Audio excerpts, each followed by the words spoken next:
As we get in, Chairman Engels joining us.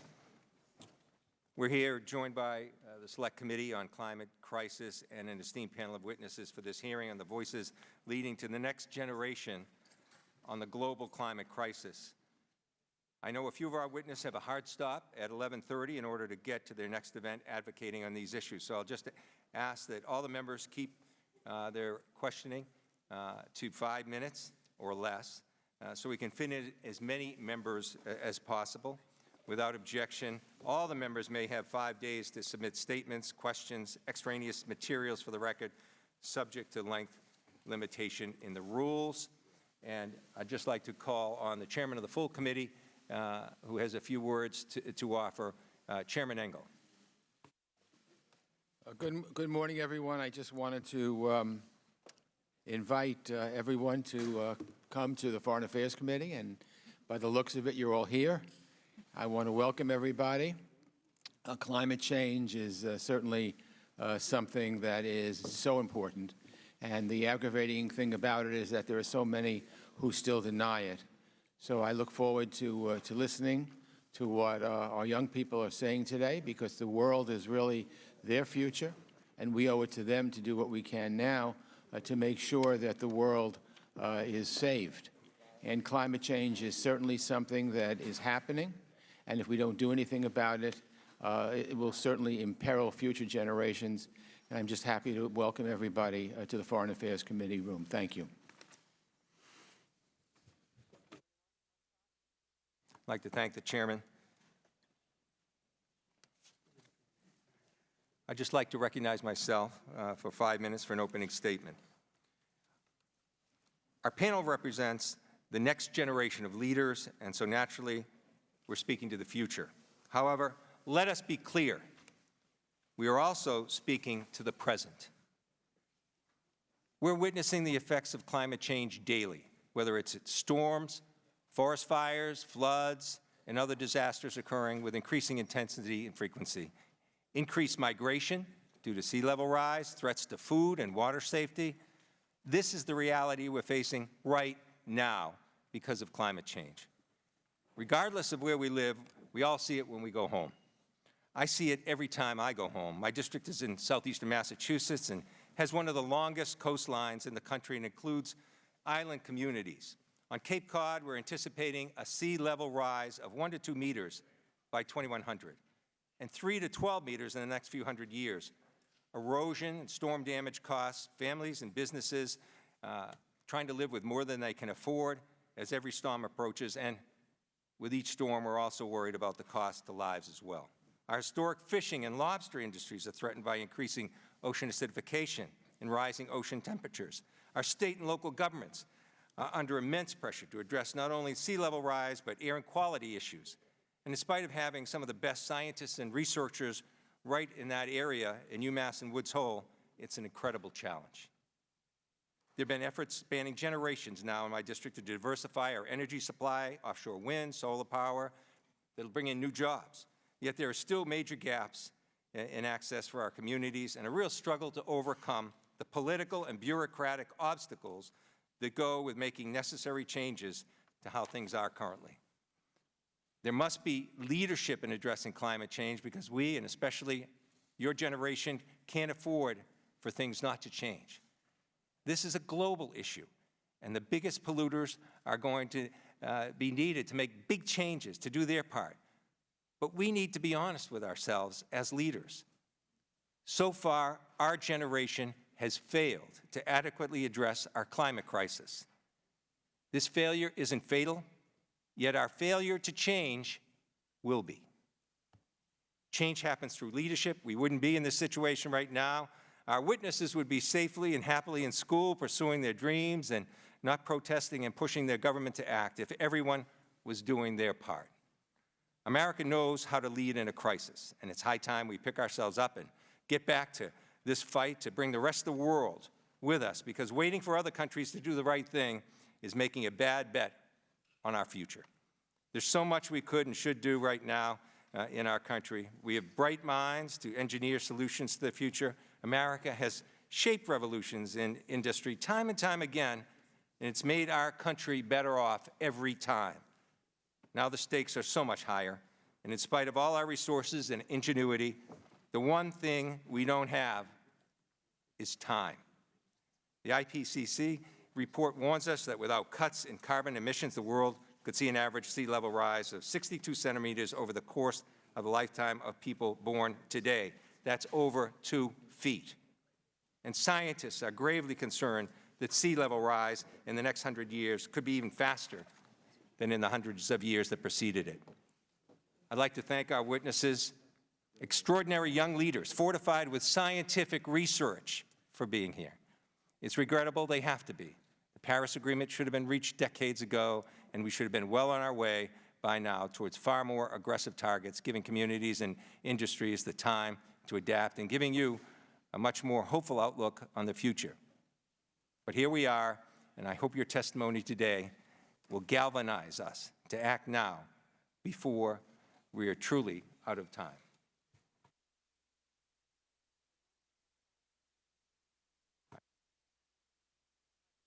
Ranking Member Adam Kinzinger for his opening statement. Thank you, Mr. Chairman. Thank you all for being here. We appreciate it. Given the high level of interest in this hearing, the late start, and the many people that have questions, I'll be brief. Climate change is real, and the best way to combat it is by reducing not only our nation's carbon emission, but that of the rest of the world. The changes we are seeing in the climate pose both short and long-term challenges, and I believe they can be addressed in two major ways. First, we need diversity in our energy sources. Energy diversity is energy security. Similar to one's own personal investment strategies, this nation cannot afford to put all its eggs in one basket. If you're looking to invest, you don't put all your savings into one stock and let it ride. You diversify your investments in mutual funds, bonds, real estate, etc. Second, we need to support market-driven innovations to develop new clean energy technologies that will put the United States at the forefront of environmental technologies. Illinois' 16th Congressional District is a great example of what this market-driven strategy would look like. My district's home to 4 nuclear reactors, which serve as, actually it's 8 reactors, 4 plants, which serve as the most abundant, clean, and stable energy source on the planet, as well as hundreds of wind turbines, solar panels, and geothermal sources. These diverse sources not only provide year-round reliable clean energy, but also have produced high-paying jobs for my constituents. Around the world, many nations are implementing strategies to combat climate change, and nuclear must be part of that strategy.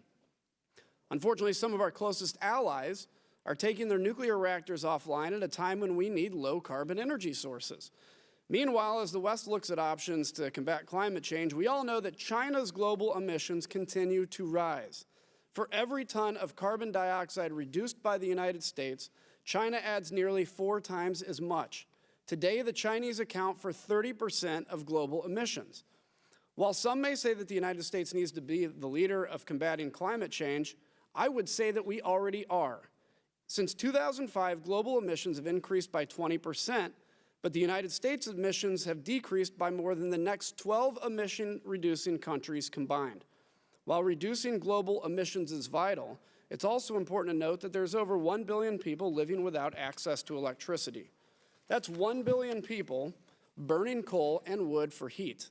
1 billion people living with increased risk for foodborne pathogens, 1 billion people living without access to basic sources of information like the radio. From a foreign policy standpoint, this should not be overlooked. The next global health crisis or conflict could easily come from these communities living in poverty. We must encourage other developed nations to reduce emissions while understanding that for economies just getting off the ground, it's not entirely possible, at least not without substantial help from the United States and our allies. It's going to take major innovation and breakthroughs to not only reduce our emissions here at home, but also provide clean, reliable power to those currently living without it. All Americans want to be good stewards of their environment.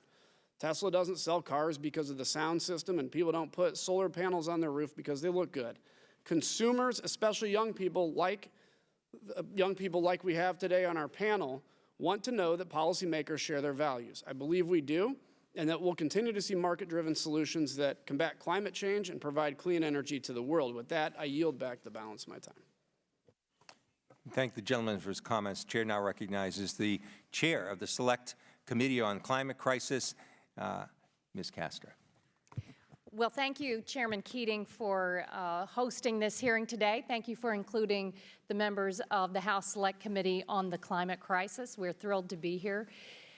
The youth climate movement has grabbed the attention of the world, and it's due to the hard work of many of the students in this room and many young people all across the planet. Did you all know that Congress's first major hearing on the climate crisis was in 1988? Congress has had plenty of opportunity to understand that burning fossil fuels warms the planet and alters the Earth's climate. Yet scientists tell us that more than half of the carbon pollution that has been emitted into the atmosphere has occurred since that hearing in 1988.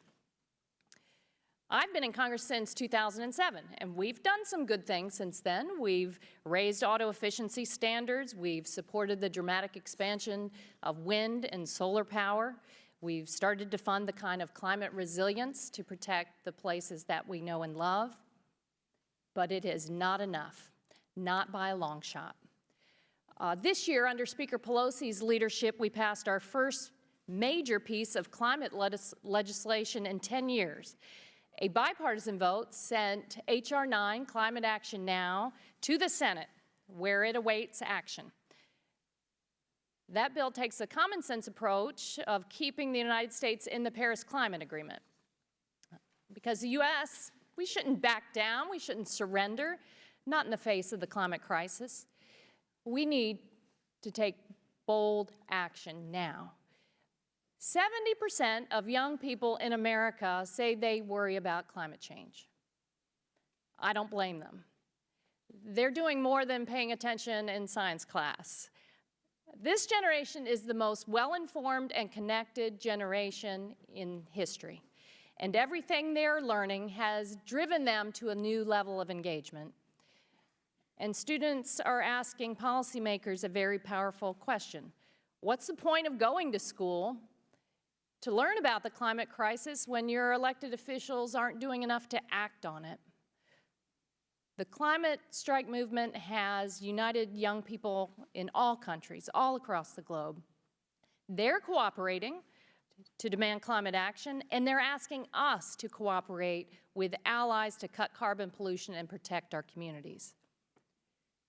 It's not lost on us that the United States is responsible for the biggest share of carbon pollution accumulated in the atmosphere to date. So we have a very serious responsibility to lead. But we're also the world's greatest engine of innovation. And we can do this. We have the solutions. Local communities and states have acted boldly, but a strong national climate action plan has been missing.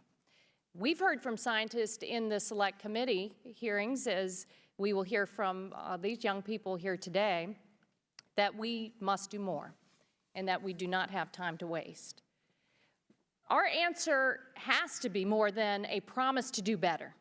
Our solutions must equal the challenge before us.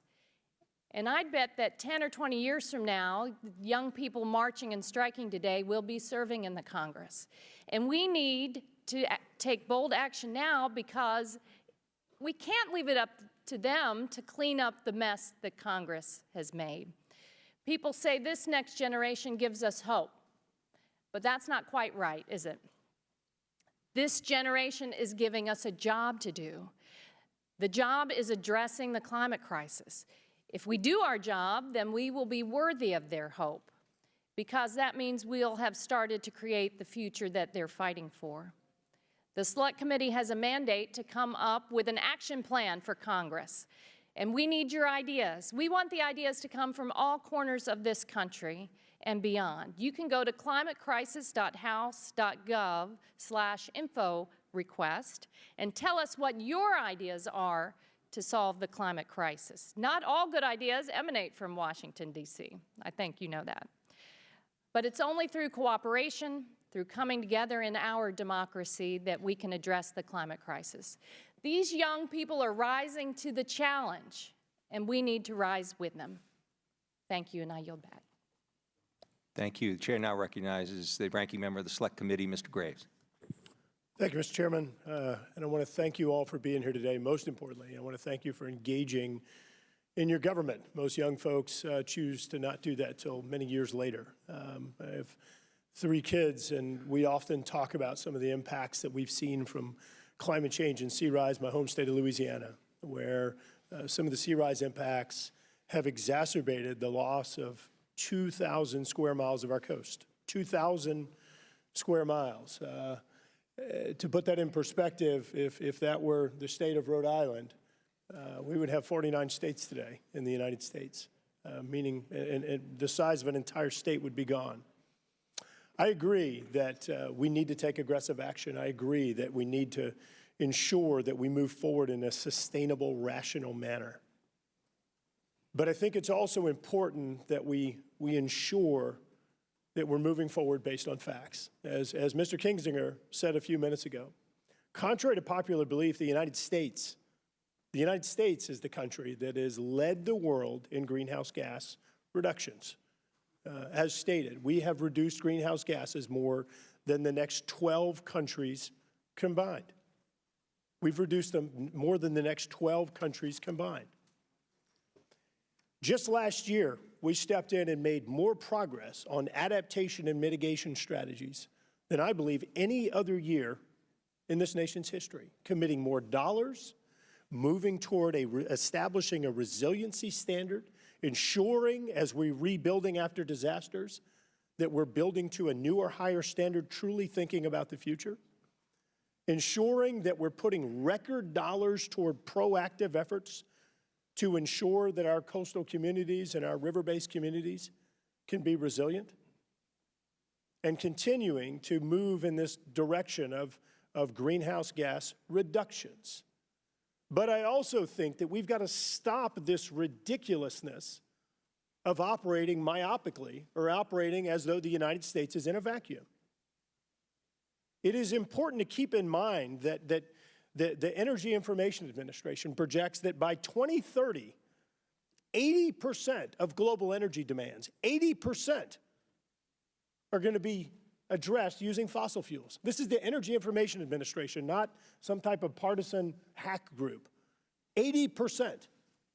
Yet just last week, we had 3 bills designed to stop energy production in the United States. Over the weekend, we have a tax in Saudi Arabia. All that does is increase our reliance upon energy sources from other countries that have a lower safety standard and have a lower environmental standard. Records show, it is crystal clear, that when we import energy from other places, we actually increase the risk to the environment, increase the risk of spills than when we have domestic energy production. I hear people talking about how we need to stop all fossil fuel utilization and stop all these emissions. Right now, as was stated, for every 1 ton of carbon emissions we've reduced in the United States, China has increased by 4 tons, more than offsetting all the reductions that we've had in the United States.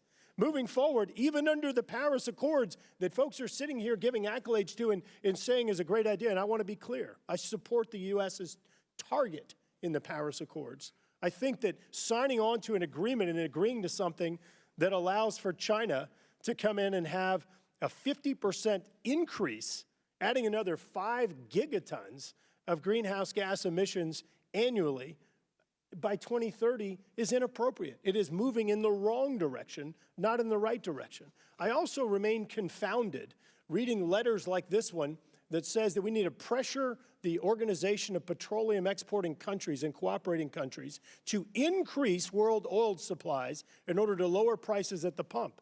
The impact of rising fuel prices on our economy and on family budgets is significant and widespread. This letter goes on to say, the current run-up in world oil prices is effectively a tax on all American families' discretionary budget, except that the money goes to OPEC as opposed to the United States Treasury.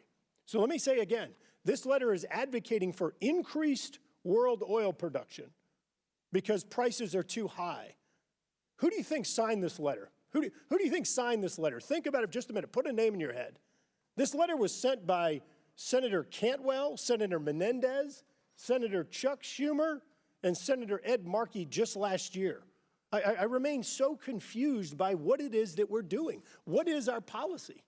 And Mr. Chairman, I ask unanimous consent that this be included in the record. Look, Any objection? my home state is at risk of its existence moving forward with sea rise. But we've got to make sure that we're moving forward in a rational manner that builds on successes and corrects failures, rather than these confounding policies that make no sense. Yield back. Well, thank you. I'll now introduce our witnesses. Greta Thunberg is from Sweden. She's a climate activist who helped build the Fridays for Future movement, where she began going on strike from school outside the Swedish parliament on Fridays. She has spoken on the climate crisis before the EU Parliament. Welcome. Ms. Jamie Margolin is from Seattle, Washington. She's co-founder of the co-executive director of the 0 Hour, an international youth climate organization founded in the summer of 2017. She's also a plaintiff in Piper v. State of Washington. Mr. Vic Barrett is from White Plains, New York. He's a fellow with the Alliance for Climate Education and a plaintiff in Juliana versus United States. Welcome. Mr. Benji Backer is from Appleton, Wisconsin. He's the president of the American Conservation Coalition, a nonprofit organization to educate and engage conservatives on climate change. All of you are here. We welcome all of you. We appreciate your efforts. Please limit your testimony to 5 minutes, and without objection, your prepared written statements will be made part of the record. I'll now go to Ms. Thunberg for her statement.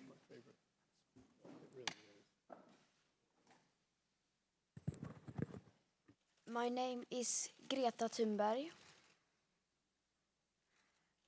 I have not come to offer any prepared remarks at this hearing. I'm instead attaching my testimony.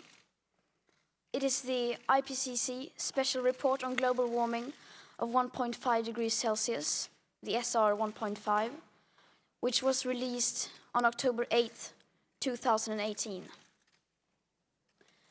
I am submitting this report as my testimony because I don't want you to listen to me. I want you to listen to the scientists. And I want you to unite behind the science. And then I want you to take real action. Thank you. Tack så mycket. Ms. Margolin. My name is Jamie Margolin, and I'm a 17-year-old climate justice activist from Seattle, Washington. I'm missing a lot of school to be here. It's my senior year of high school. I have college application deadlines looming over me, and to be honest, I've barely even started because I'm too busy fighting to make sure that I'm actually going to have the future I'm applying to study for. You're here spending a few moments with me, but that is nothing compared to the hours that members of Congress have spent with lobbyists from corporations that make billions of dollars off of the destruction of my generation's future. I want the entirety of Congress, in fact, the whole US government, to remember the fear and despair that my generation lives with every day, and I want you to hold on to it. How do I even begin to convey to you what it feels like to know that within my lifetime, the destruction that we have already seen from the climate crisis will only get worse? What adds insult to injury is the fact that we keep getting promised what isn't there. On college applications, I keep getting asked, what do you want to be when you grow up? The media, pop culture, businesses, and the whole world tells me that I and my whole generation will have something to look forward to that we just don't. You're promising me lies. Everyone who will walk up to me after this testimony saying that I have such a bright future ahead of me will be lying to my face. It doesn't matter how talented we are. It doesn't matter how much work we put in, how many dreams we have. The reality is, my generation has been committed to a planet that is collapsing. The fact that you are staring at a panel of young people testifying before you today, pleading for a livable Earth, should not fill you with pride. It should fill you with shame. Youth climate activism should not have to exist. We are exhausted because we have tried everything. We've built organizations, organized marches, and worked on political campaigns. I sued my state government in a lawsuit called Piper versus the State of Washington, along with 12 other plaintiffs, for contributing to the climate crisis and denying my generation's constitutional rights to life, liberty, and property. The lawsuit is also arguing that the natural resources of my state are protected as a right under the Washington State Constitution. The shellfish, salmon, orcas, and all of the beautiful wildlife of my Pacific Northwest home is dying due to ocean acidification caused by the climate crisis, and communities all over Seattle are suffering from the new fossil fuel infrastructure being built to lock in decades more of climate destruction into my state. My friends and I were warned to stay inside the last 2 summers because our city was shrouded in a suffocating smoke from wildfires. It gave me such bad headaches for so long, and my friends with respiratory illnesses had to go to the ER. Is this the future that we have to look forward to? Well, we the youth are working as hard as we can to make sure that it isn't. On July 21st of 2018, after an entire year of nonstop organizing, despite being full-time high school students with a lot of homework to do, my organization, 0 Hour, marched on Washington, D.C. in a pouring rainstorm and in 25 cities around the world, demanding urgent climate action from you and all of our leaders. And that was only the beginning. But by 2030, we will know if we have created the political climate that will have allowed us to salvage life on Earth, or if we acted too late. By then, we must be well on the path to climate recovery, but this must start today. In fact, it should have started yesterday. By 2030, I will be old enough to run for Congress and be seated right where you guys are sitting right now. By then, we need to have already achieved net zero greenhouse gas emissions and be rapidly on the path to climate recovery. I can't wait until I'm sitting in your seats to change the climate crisis. You have to use the seats that you have now, because by the time I get there, it's going to be way too late.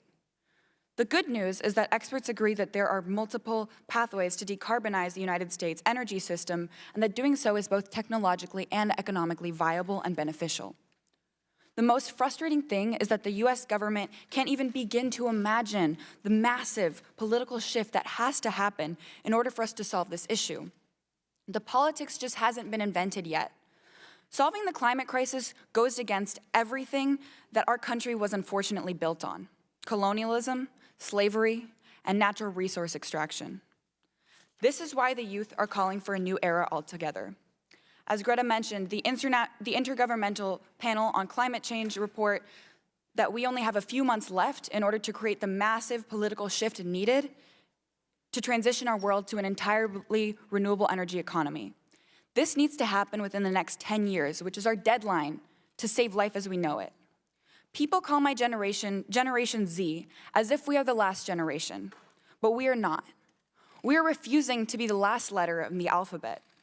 I am here before the whole country today, announcing that we are instead Generation GND, the generation of the Green New Deal. The only thing that will save us is a whole new era. The Green New Deal is not just about the specific plans laid out in resolutions. It's about a new chapter in American history and transforming our culture into one that celebrates, encourages, and enables radical climate action. It is right here, testifying before you, that I'm proud to announce that history is being made. You've heard of the Reagan era, the New Deal era. Well, the youth are bringing about the era of the Green New Deal. Thank you, Mr. Barrett. My name is Vic Barrett. I'm 20 years old, and I'm one of the 21 youth plaintiffs in the Juliana versus United States constitutional lawsuit, suing the executive branch of the federal government for knowingly causing climate change. I'd like to recognize my fellow co-plaintiffs in this room sitting behind me. I'm a first-generation Garifuna American. My people are an Afro-Indigenous community originally from the island of St. Vincent in the Caribbean. In the 18th and 19th centuries, we were pushed from our homeland on St. Vincent by British colonial power, settling on the eastern coast of Central America in Honduras and Belize. Despite overwhelming adversity, we organized our community and emancipated ourselves to protect our future as a people. However, the struggle continues for me and my people. As temperatures increase, sea levels rise, storms become more intense and frequent, and the coral reefs and fisheries upon which we depend disappear, the oceanfront land that my family has inhabited for generations and that I'm supposed to inherit will be underwater if the U.S. federal government continues to promote a fossil fuel-based energy system. It is not just me and my people in Honduras being harmed by climate change. Frontline communities around the country and around the world are already feeling the effects of the climate crisis, from the dispossession of land to the grave public health threats that are disproportionately affecting myself and other young people. These frontline communities are made up of people who look like me: young, Black and brown, LGBTQ, Indigenous, identities which place them at a significantly higher risk to experience the impacts of climate change than the general populace due to their marginalized status in our society. I myself have felt the consequences of climate change directly. Growing up in New York, I was impacted by the climate change-fueled Hurricane Sandy, which left my family and school without power for days. I still experience grave anxiety about experiencing another climate-driven disaster like Superstorm Sandy and the harm that these storms will have on myself and my family. As someone who already struggles with anxiety and struggles with depression from my understanding of climate change and what I experience, watching our government knowingly perpetuate the climate crisis is extremely overwhelming. I wrestle with this anxiety every day, from the moment that I wake up in the morning to the moment I fall asleep at night. If we keep going on with business as usual, both Honduras and New York, the places where my family and I are from, will forever be lost to the sea. That is one of my greatest fears, that climate change is going to take these places away from us. My co-plaintiffs also experience both the mental and physical health impacts of climate change. My co-plaintiffs with asthma and allergies have suffered from the prolonged wildfire and allergy seasons in the West, limiting their ability to participate in certain activities or even go outside. Many of them, like me, are also struggling with psychological harms from climate change. The medical community now recognizes climate change as a grave public health threat. One of our experts describes climate change as a public health emergency, which is disproportionately impacting children and youth in a myriad of ways. He lists specific health threats exacerbated by climate change, including heat stress, extreme weather events, wildfires, decreased air quality, and infectious disease, all of which pose a disproportionate threat to children and to youth. Another one of our experts, Dr. Lies van Susteren, a psychiatrist known nationally for her work on climate change, explains that, quote, with continued government actions that exacerbate the climate crisis, the plaintiffs and those they represent will suffer catastrophic emotional injuries. She goes on to state that the federal government's, quote, sanctioning of climate change as lawful in federal law and policy makes the psychological injuries suffered by individuals, including the plaintiffs, particularly harmful and insidious. She warns that without immediate action by the federal government to address climate change, the mental health impacts will worsen and be lifelong. Just as my federal government sanctioned discrimination in schools and housing until the middle of the last century, a policy that harmed children, my federal government has also orchestrated and sanctioned a system of fossil fuel energy that is harming children in another way, irreversibly threatening our health, our personal security, our homes, and our communities by recreating a dangerous climate system. Like youth who have come before us in the civil rights movement and other social justice movements, it is often the youth that must shine a light on systems of injustice. So in 2015, 21 young people, myself included, filed a lawsuit against the United States and agencies of the executive branch to safeguard our constitutional right to life, liberty, and property, including our rights to personal security, bodily integrity, and a stable climate system that sustains our lives and liberties. I was born into a world in which my future and my past are uncertain, born into a world where my culture and inheritance are literally slipping into the sea, born into a world where my people are going extinct. Show children everywhere that you care about our future and the future of all generations to come. Now is your time to stand in solidarity with me and my co-plaintiffs, America's youth, and communities around the world to fight for a just future free from catastrophic climate change. Thank you. Thank you. Mr. Backer.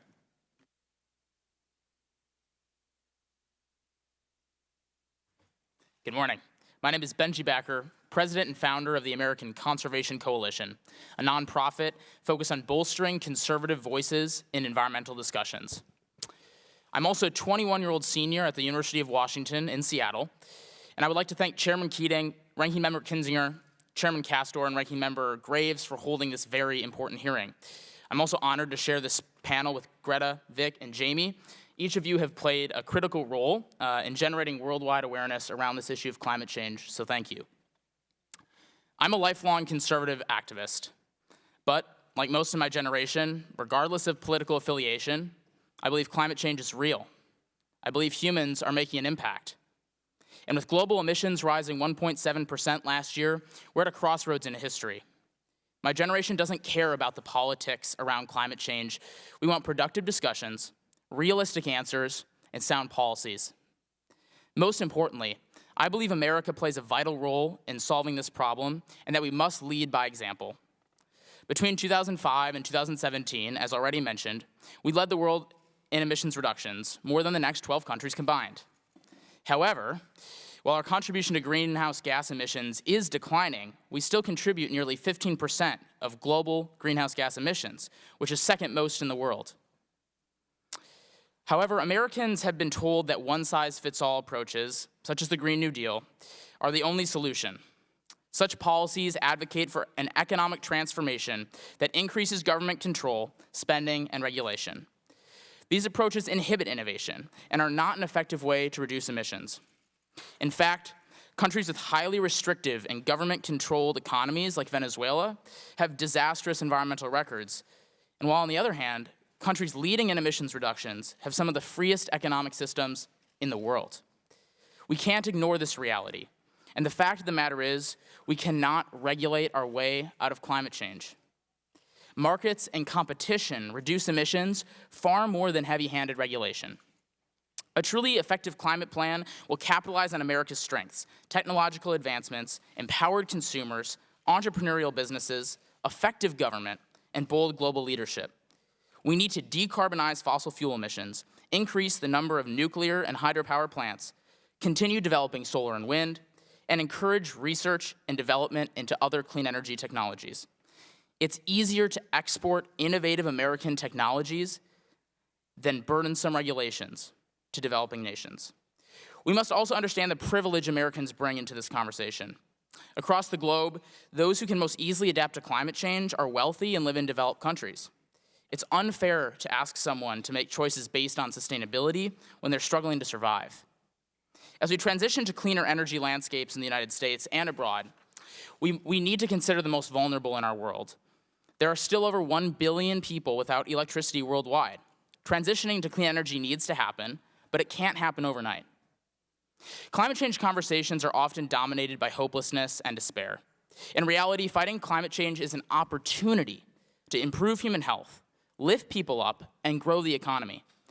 And I see promising signs. Many bipartisan climate-related bills have been introduced and passed in the last 2 years.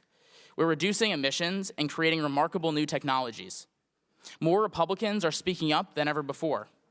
This innovation-based approach is not limited to the United States either. Just yesterday, the British Conservation Alliance, a group inspired by my organization, the ACC, was launched by students in the United Kingdom to advocate for market-based environmental reforms. We're making strides in the right direction, but we must do more. Each of us play a critical role in tackling climate change. To my fellow conservatives, the climate is changing. It's time to claim our seat at the table and develop smart, limited government policies to establish American leadership on this issue. There is a reasonable, conservative approach to climate change, and we need to embrace it. To those on the left, without your leadership, this would not be receiving the attention that it deserves. But now, it's time for solutions. Politicizing climate change has deepened the partisan divide and delayed real action. If you truly want to address climate change, work with conservatives who want to champion reforms. To Congress, on climate change, it's not about Republicans or Democrats. It's about those who are taking effective action and those who are not. Our conversations on climate change should be about cutting global greenhouse gas emissions, not about political pandering. To President Trump, climate science is real. It's not a hoax. It's accepted that humans are having a negative impact on our climate. As a proud American, as a lifelong conservative, and as a young person, I urge you to accept climate change for the reality it is and respond accordingly. We need your leadership. And lastly, to young people, you have remarkable power. The 4 of us testifying up here today are all under the age of 22. The world is listening with open ears and hearts to our voices and voices just like yours. Stand for what you believe in, uplift the world, and don't back down. Climate change is about our future, and people need to hear you and us. In conclusion, I grew up on the shores of Lake Minocqua in northern Wisconsin, where I connected with the outdoors early in life. Nature is where I find the most peace and calm within myself. That's why I founded the American Conservation Coalition, to fight for wild places and stop climate change from destroying them. The health of the environment affects all of us, regardless of where we live, our background, or our political affiliation. It's time for Americans to join together, find solutions on climate change, and protect our planet for generations to come. Thank you. Thank all the witnesses for their testimony and their urgency. It came through in all of your testimony. I now recognize myself for less than 5 minutes so that we can get as many people to ask questions as possible. I'll start just with Ms. Thunberg. You chose to submit the IPCC report in lieu of your written testimony. Could you expand on why it's so important to listen to the science?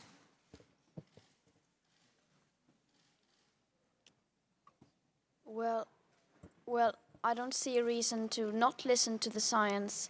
It's just such a thing that we should be taking for granted, that we listen to the current best available united science. It's just something that everyone should do. This is not political opinions, political views, or my opinions. This is the science. So, yeah. Thank you.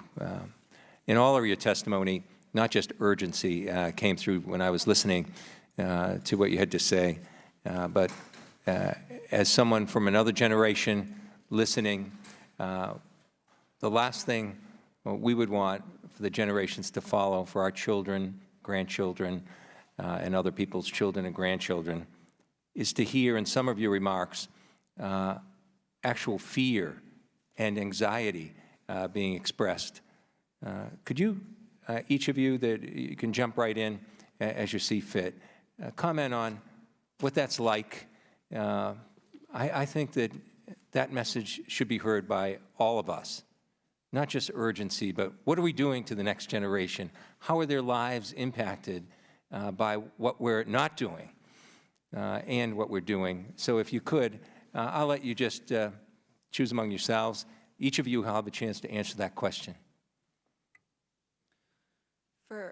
For me, it's really been affecting, because similar to Vic, I already have like underlying issues of like anxiety, and it's just really hard to grow up in a world full of ifs. You know, I don't think a lot of people in Congress understand the conversations that are happening in everyday American high schools, but we're constantly asked, prepare for your future, study for your future, do this for your future.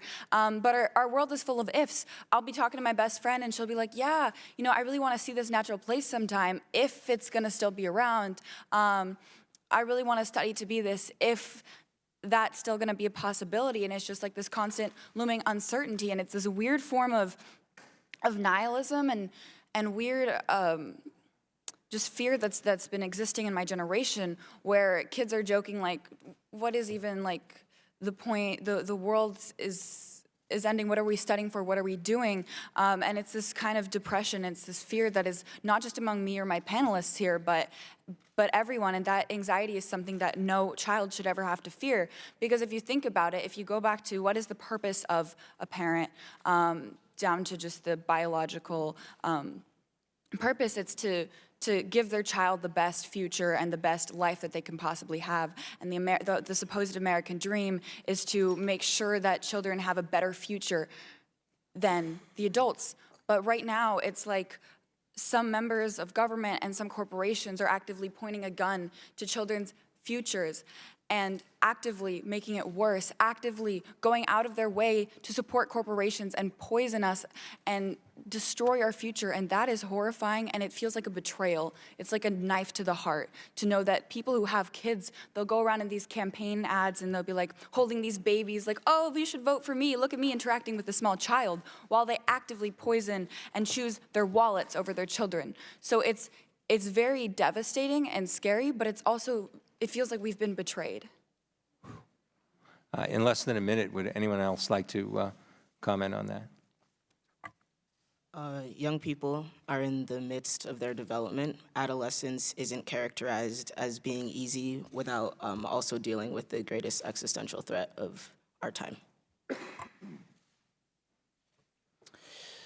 I definitely understand and agree with the panelists that this is something that a lot of young people stress about, and actually that's why I got into this movement to begin with in 2016, was because I thought that it was something that Americans needed to tackle, and the movement that I associated with, the conservative movement, needed to tackle as well.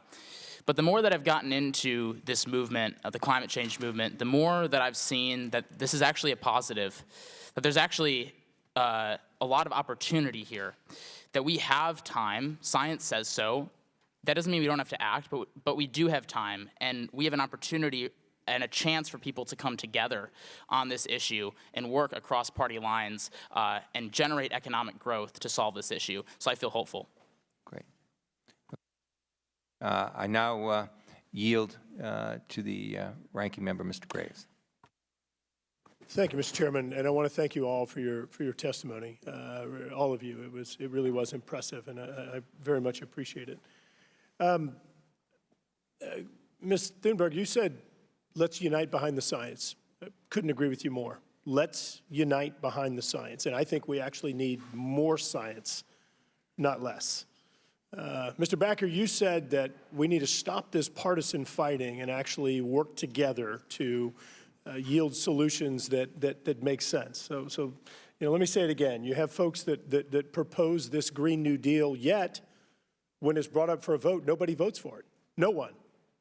You have efforts like last week to stop energy production, yet you have letters going out saying, hey, we want you to produce more oil in Middle Eastern countries and other nations that don't share American values and that have dirtier energy, that have higher emissions than in the United States. This whole thing is a charade.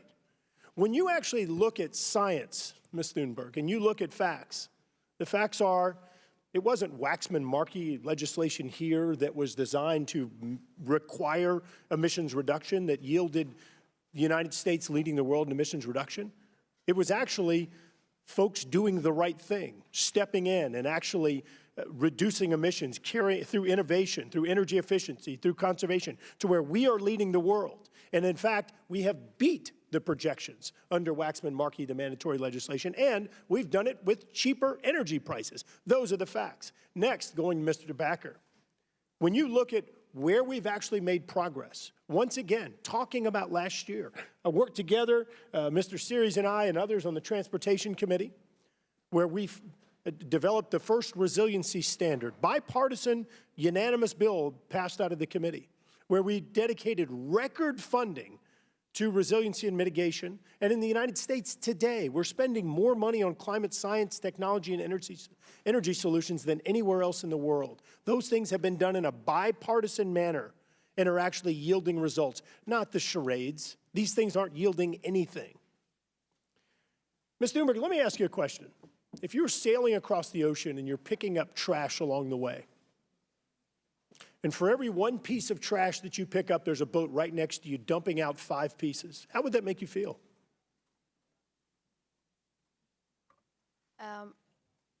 First of all, we were going so fast, there wasn't enough to pick up any trash. All right, well, if you were a slow sailor like me, how would that make you feel? Well, first of all, if you use that logic, then I am also dumping a lot of trash in the ocean. And then I would stop dumping my trash in the ocean and tell the other boat to stop dumping their trash in the ocean as well. And that's the important point here. I think that what we need to be doing is we need to be focusing on the countries that are dumping trash in the ocean. Of course, that's a metaphor. The fact that China is, here we are talking about reducing emissions, yet China, under the Paris Accords, are going to be increasing their emissions by nearly 50%, 5 gigatons annually. So while in the United States we need to continue investing in innovative solutions and exporting clean energy technologies, it makes no sense for us to be doing it if we're simply watching for increases in China. Mr. Backer, the IPCC report talks about numerous solutions moving forward, including clean energy and others. Under IPCC, does it contemplate only renewable energy sources moving forward? Thank you. It actually does not. And I think that it shows a strong trend that we need to generate more clean energy going into the future. There's no doubt about that, and reduce emissions via clean energy technologies. But there's no statement in the IPCC report that says that we need to go 100% clean to reduce emissions at the level that we need to fix this problem. So moving on from there, if moving forward, even under IPCC, it doesn't contemplate not using any conventional fuels moving forward for the next few decades anyway, do you think it makes sense to utilize the fuels from the nation that has the cleanest energy? Or do you think that it makes more sense to, for example, use Russian gas that releases 13% greater emissions as we move forward? Which makes more sense? Or do you think it makes sense to perhaps get fuels from Nigeria that just a few years ago had 2,000 ongoing spills?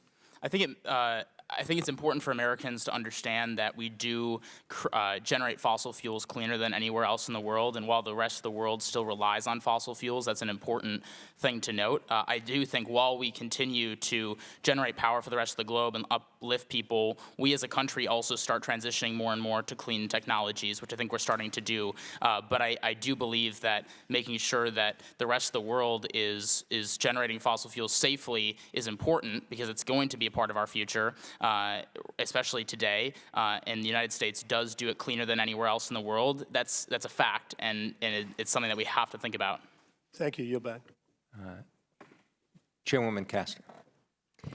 Mr. Becker, in your testimony, you point out that the United States must lead by example. And despite recent emissions reductions, the United States is currently the second highest emitting country in the world annually. And although we rank #2 now, the United States is responsible for the most carbon pollution accumulated in the atmosphere.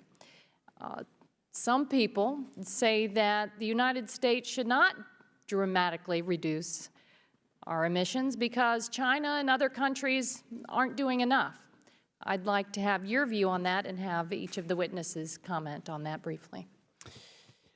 Yeah, I think that's a false approach because we've never in history looked at a problem that we contribute in the United States and said, well, if it's happening somewhere else, then we shouldn't fix it. So I don't think that that's a reasonable excuse. But I also do think it's important to note that other countries are emitting and that we must hold them accountable as we hold ourselves accountable. America has led on lots of initiatives in the past. You have people in Hong Kong waving their flags and singing the American national anthem right now because we inspire them. We can do the same thing on climate change. Yeah, I would say what you said is totally correct. The United States contributes to 25% of historic emissions in the world. And if we are the country that we say we are, if we're the leaders that we say we are, we need to lead by example here and work on what we're doing here so that the rest of the world can follow our lead. I have a question. When your children ask you, did you do absolutely everything in your power to stop the climate crisis when the storms are getting worse and we're seeing all of the effects of the climate crisis, when they ask you, did you do everything? Can you really look them in the eye and say, no, sorry, I couldn't do anything because that country over there didn't do anything, so if they're not going to do it, then I'm not? That is shameful, and that is cowardly. And there is no excuse to not take action, to not improve as much as we can in the United States. And how can we call ourselves the city on a hill or an example for the world if we're going to be cowards and hide behind waiting for other people, saying that I'm not going to do this because they didn't? I want you to think about, this is all about being able to look your children in the eye and say, I did absolutely everything I could for you. I know that we're up against a lot of pressure. I know that the time is running out, but like honey, however you call your kids, I did everything I could. And so I just don't understand, as a parent, how can you look your kid in the eye and say, there's this impending crisis, everything is at stake. But I stood back and I didn't really do anything. I didn't take action. I didn't act like it was an emergency because our neighbors over there weren't doing it. So I'm just not going to. How can you tell your children that?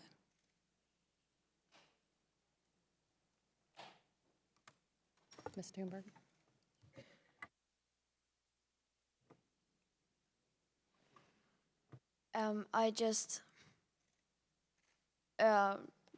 I think I don't need to add anything, but just another perspective. I am from Sweden. It's a small country, and there it is the same argument. Why should we do anything? Just look at the US, they say. So just so you know, that is being used against you as well.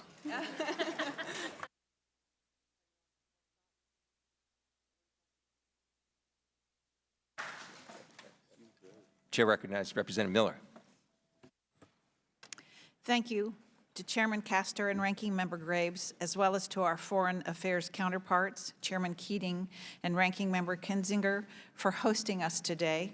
And I want to say a very special thank you to all of you for being here today and for caring so much about our Earth. Throughout our work on this committee, I have long said that any recommendations that the Select Committee on the Climate Crisis makes must ensure that we provide for innovation and not taxation. Solutions should work to reduce our carbon footprint, but not come at the detriment of increased costs for consumers. Mr. Backer, I want to thank you for your leadership and your candor. We all must do whatever we can and do our part to take care of our beautiful world. In your testimony, you discussed how we cannot regulate our way out of climate change. What are some of the ways that we can better utilize technology and increase innovation?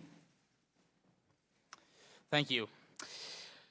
If we really want to focus on reducing emissions, which I think we all agree is the end goal that we're talking about here today, it needs to be about the results, and the results can come from innovation like you're alluding to.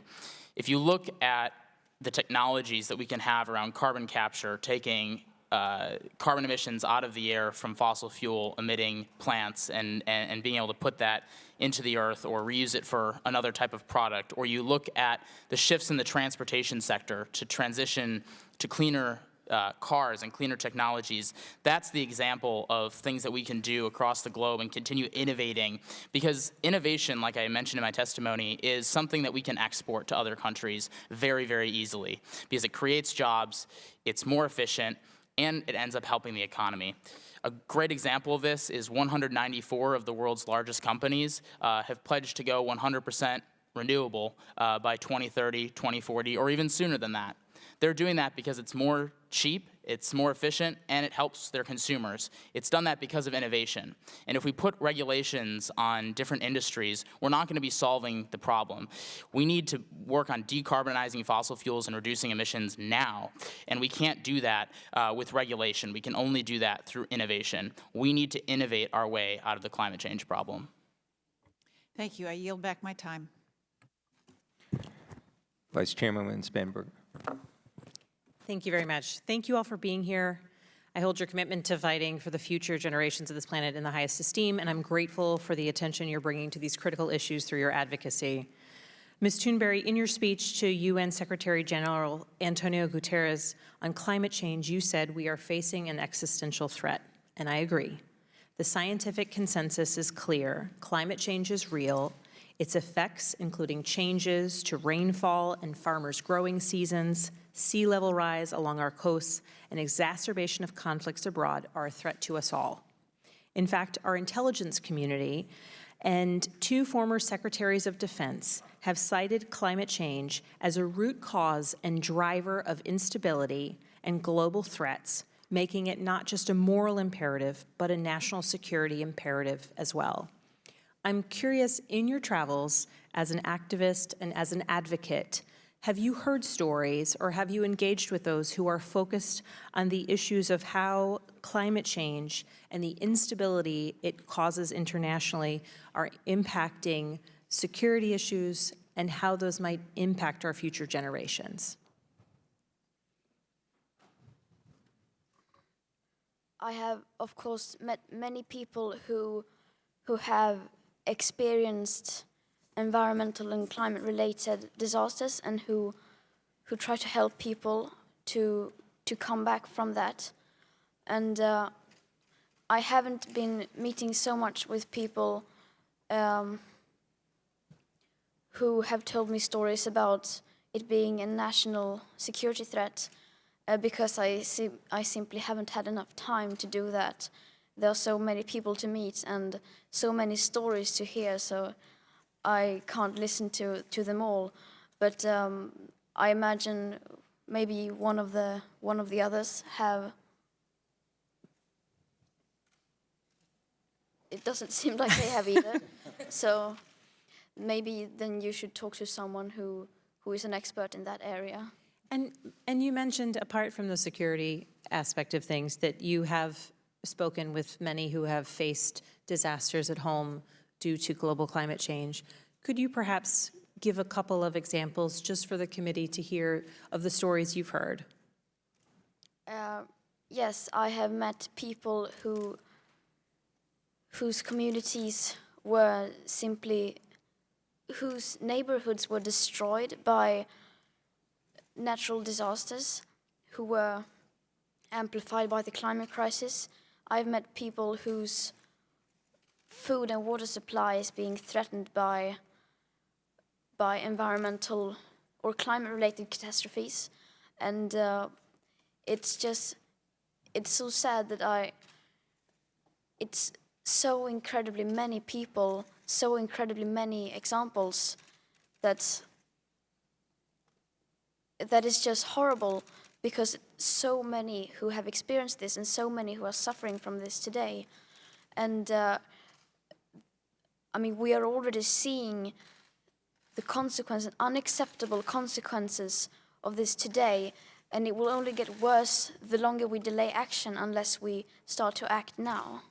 Thank you very much. I would also like to add, answering that question, I would like to acknowledge that we have some Amazon protectors in the room right now who are fighting to protect the Amazon rainforest, and that is a place in the world where people are gravely suffering, not exactly from climate change itself, but from the causes of the climate crisis. The animal agriculture industry is behind, and the collusion of the animal agriculture industry with the governments of Brazil and other countries that would rather make a short-term profit than protect the lungs of our planet. The Amazon rainforest is the lungs of our planet, and that's why we're seeing these massive fires, and it is indigenous protectors like the ones here sitting who have been fighting, literally putting their bodies on the line and suffering from these fires. And I don't want to speak for them because I don't know their own stories, but I encourage you to talk to them later.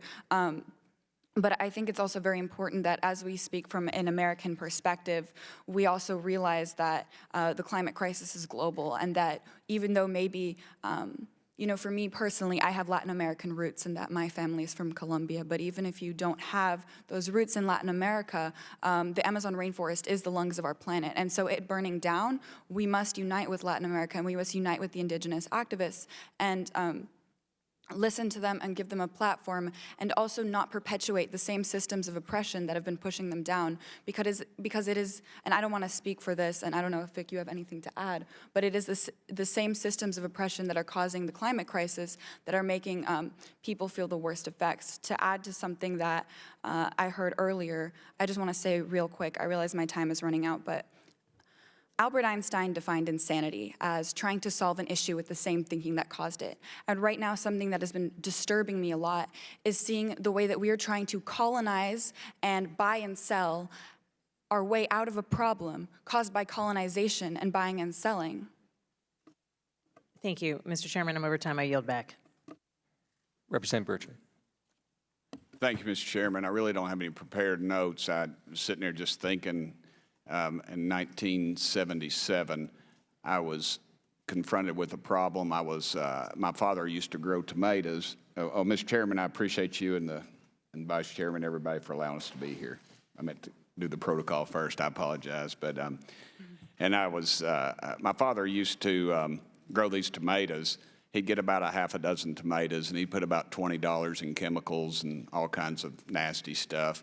And I thought to myself, you know, I'm putting that stuff in my body. And I thought, there's got to be a better solution. And I stopped it's called KUB, Knoxville Utilities Board. They used to cut all the trees that were growing on the power lines, and they'd grind them up, usually about 6 o'clock in the morning, and wake us all up. And I stopped and asked one of those guys one time, I said, hey, what do y'all do with that stuff? And they said, well, we've got to realize this is 1977, okay?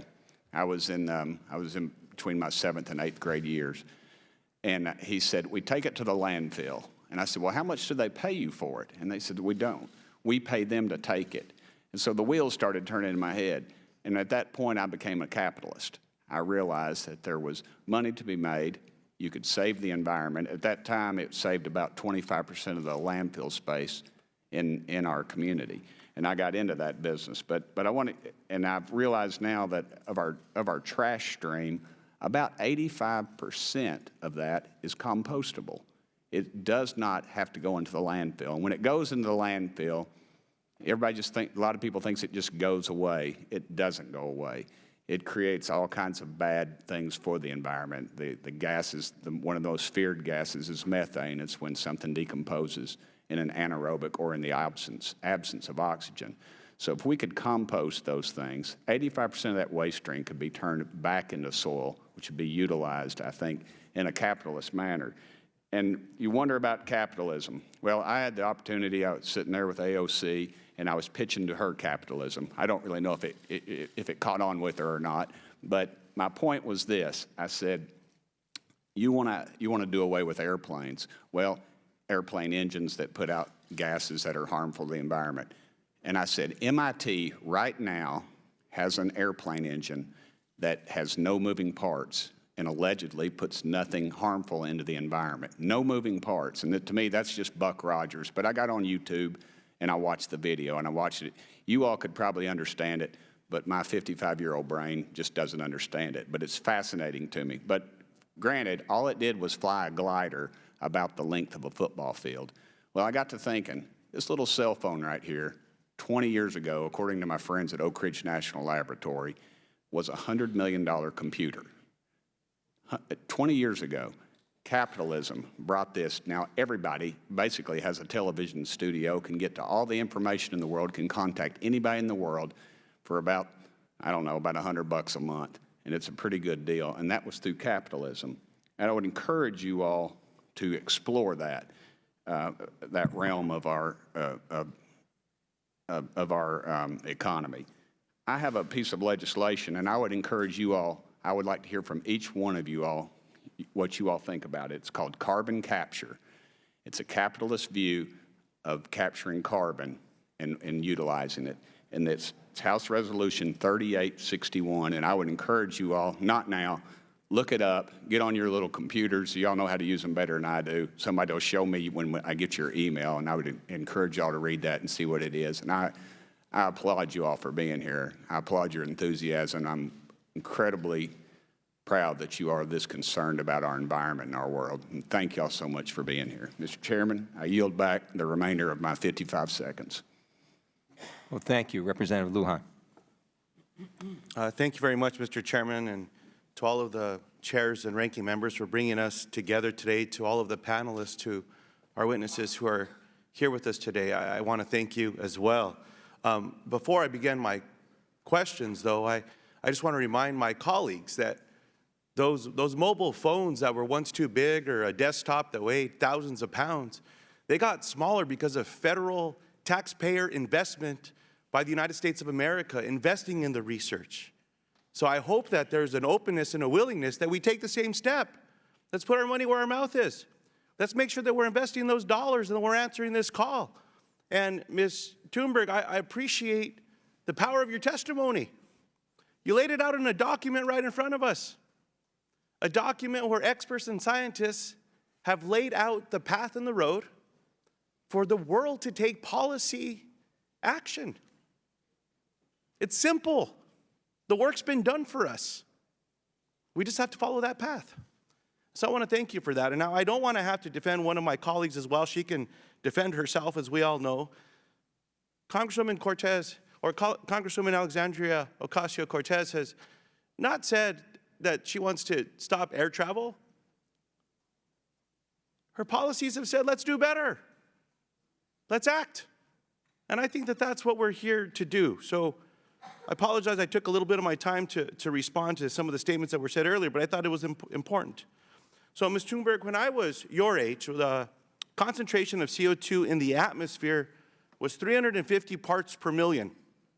This year we eclipsed 415 parts per million. I'm going to try to make some sense out of this. What many scientists have said is that we only can get to 430 parts per million to get to an increase of 1.5 degrees or be able to even hold at 1.5 degrees increase.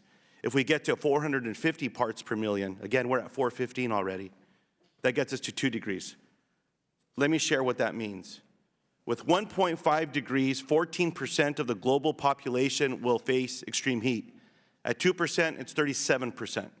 At 1.5 degrees, we will see an ice-free Arctic once every 100 years.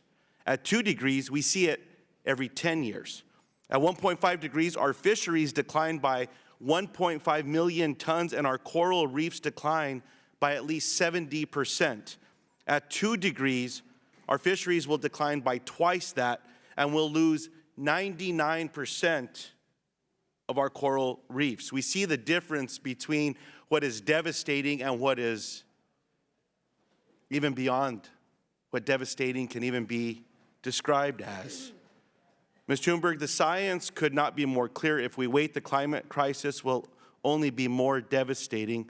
Just a year ago, you were protesting outside the Swedish parliament. Now, you are part of an international coalition of young people demanding action. I asked a few students that I have the honor of working with in New Mexico, and one of them responded. Her name is Marina Weber-Stevens. She's one of the founding members of the Global Warming Express. Anyone that's interested can find them at theglobalwarmingexpress.org. And she asked a very important question, but one that I think you have an answer to, and it's this. What is the best way to get the younger generation, teens and students involved in advocacy to address the climate crisis? And I would add to that, adults.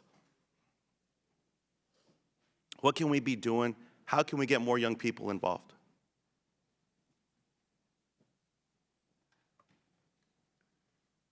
How we can get more young people involved? I think to just tell them the truth, tell them how it is. And because when I found out how it actually was, that made me furious. So I wanted to do something about it. And that is at least I've spoken to many, and I think that is the experience many others have. Because as it is now, people in general don't seem to be very aware of the actual science and how severe this crisis actually is. So I just think we need to inform them and start treating this crisis like the existential emergency it is. Then I think people will understand and want to do something about it. I think that's powerful. Tell them the truth. With that, I yield back. Mr. Carter. Thank you, Mr. Chairman. And let me begin by thanking all four of you for being here. I cannot tell you how much this builds up my confidence in the younger generation and having you involved in this. It's extremely important that you be involved in the process, and I applaud you for being here, and I thank you for being here. I want to start with you, Mr. Backer. It's really good to see someone who's interested in such an important project, or such an important topic, I should say, and also who understands that we need to factor in the economy in this and the economic impact that something like this could have.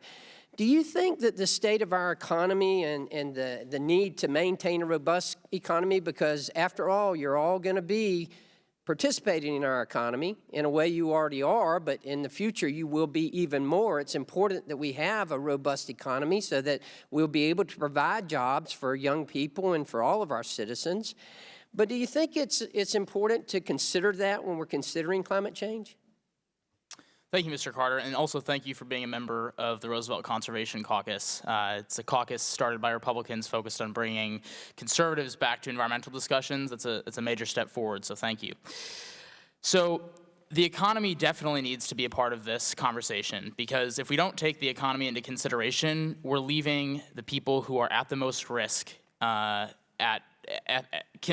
we're keeping them at the most risk. We're allowing people who are in the lower poverty levels to be affected the most by our policies. There is an opportunity, a strong opportunity, to be economically sensible and environmentally sensible. Economic sustainability and environmental sustainability do go hand in hand. And I think a lot of people who are on this issue and believe that this is a topic that's of importance believe that the agricultural industry, corporations, and fossil fuels are a lot of the times the enemy.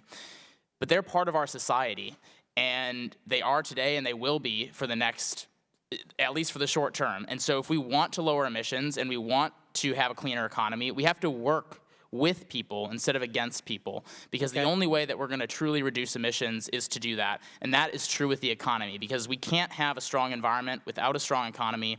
And the worldwide statistics show, as I mentioned earlier, that the most free economies are the cleanest in the world. Does that mean that they're done and that they don't have to do more? Not in the slightest.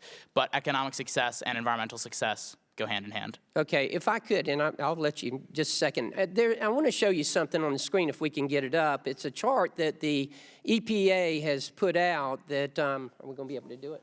Oh, just hold it up? You want me to hold it up? Okay. All right. Oh, okay. Are you going to be able to get this? Okay. Well, unfortunately, you can't see it very well. But it is a chart that the EPA put out in 2018, and it shows the growth of our economy since 1970. And the United States has actually grown our economy. Our gross domestic product has grown almost 300%. Our vehicles miles traveled has grown almost 200%. Population has grown. Energy consumption has grown. But our carbon output has decreased over that period of time. So it is possible to do. We can grow our economy and decrease our carbon output. And we have done that since 1970. In fact, if you look, we've actually decreased the 6 common pollutants almost 100% since 1970 while growing our economy. So it can be done. One thing I want to make sure we understand is that, look, listen to me. This is not a Republican-Democratic issue. This is an American issue. This is a world issue. It's not United States versus China versus India. All of us have to work on this together.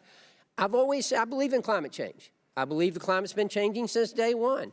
I'm old enough to remember. You're not, but I'm old enough to remember the early 70s when we thought we were headed for another ice age. Well, does man have an impact on that? Yes, we do have an impact. How much? That might be debatable. However, we should do something. And that's one of the things that I'm so excited about. And Mr. Backer, you mentioned this about the opportunities that exist here. Because I've always said we've got to have 3 things. We've got to have innovation, we've got to have mitigation, and we've got to have adaptation. And that innovation, the greatest innovators, the greatest scientists in the world are right here in the United States of America. That's why I'm excited about us leading the way. And I think we can lead the way. Yes, we've got much to be done. There's no question about that. You also mentioned about agriculture. I represent a very rural area in South Georgia. The rural community is going to play a big part in this. We cannot leave them behind. That is going to be very important as well. We have to be very careful. My message is simple, and that is that, yes, this is something we have to deal with, but we can't destroy our economy when we're dealing with it. We have to keep that in mind. We have to have affordable, reliable, clean energy. Thank you, Mr. Chairman, and I yield back. Well, thank you. As we said before, we have a hard stop. So here's what I want to just do in closing. There'll be no closing statements to allow whatever time is limited. I do want to recognize Representative Brownlee, who's been here, paying great attention throughout the whole hearing, Representative Levin, Representative Titus, Representative Omar, in the case that we may not have the opportunity because you do have to leave. So I'll now recognize Representative Meeks. Thank you, Mr. Chairman. Thank you for this very, very timely and important hearing. Climate change is undoubtedly an economic threat. That's true. a national security threat, that's true, and ultimately, and most importantly, an existential threat. It has battered our coast, set our forest ablaze. In my home state, Mr. Barrett's home state of New York, Superstorm Sandy destroyed the property and uprooted the lives of thousands of New Yorkers, including many living in my district. If left unabated, climate change will displace world populations. Islands, Mr. Barrett, you're correct, will be gone where people currently live. And it will continue to wreak havoc on our own, costing billions in damage. That's economics. If we're not prepared, there will be billions of dollars that will cause economic damage if we don't do something about climate change. It will also, climate change threatens to undo the last 50 years of progress in development, in global health, and poverty reduction. So we've got to do something urgently. If the world that we leave behind, and we all hold this world in trust for the next generation. So I look at it, the world that I leave behind for my new baby granddaughter will look dramatically different if we do nothing today. Indeed, a drastic reduction in our carbon footprint will be one of, if not the most important, missions of our time. I also want to say, and I heard Ms. McGolan say this a number of times, I just want to let you know that anxiety research indeed shows that young people have high levels of anxiety. It isn't, though, just because of climate change. Everything from the economics to health disparities to student loans, etc. Of course, climate change is compounding that problem. But what you are doing by being here and leading does make a difference.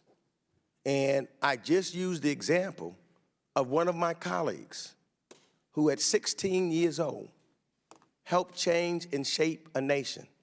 His name was John Lewis. He put his life on the line. He had a lot of anxiety if you talk to him. But by doing this with that anxiety and turning that anxiety into something that you are going to lead to change, it makes the world a better place for all of us. So I compliment you on how you are using your anxiety to make a difference in the world.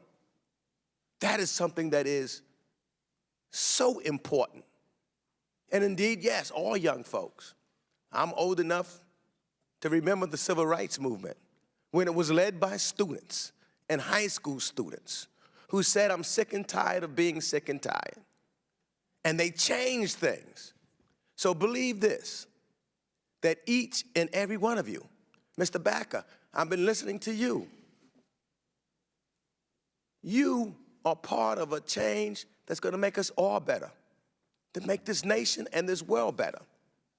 One of the things we'll fight back and forth, but guess what? I still bet on America. We'll go through some of the bad times, because Lord knows I've seen bad times, and I've seen us come through it. So I want to say to each and every one of you, don't give up on America, because what America is all about is that if we stand up and fight, if we stand up for what we believe in, we will change things. It does make a difference.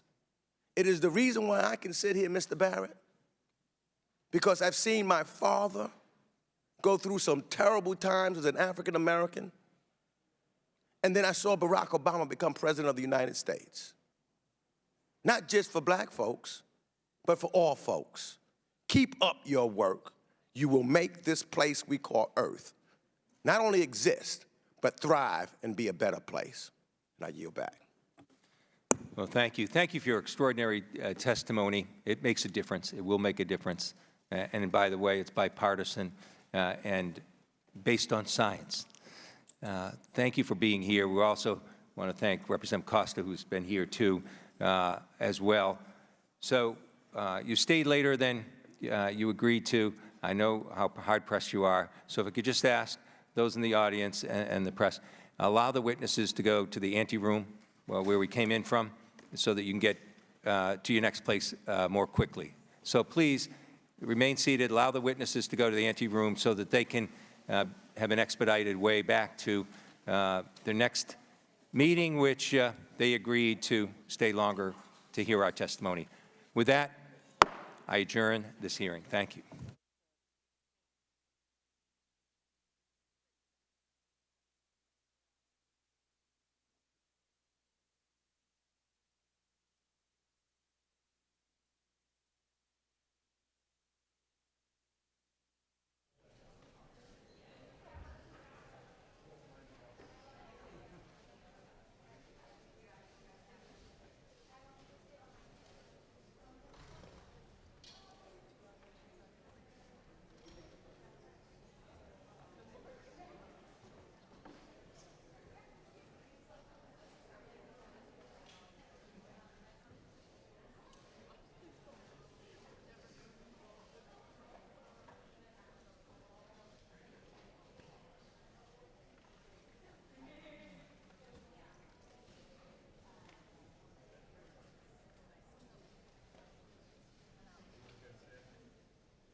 Sorry.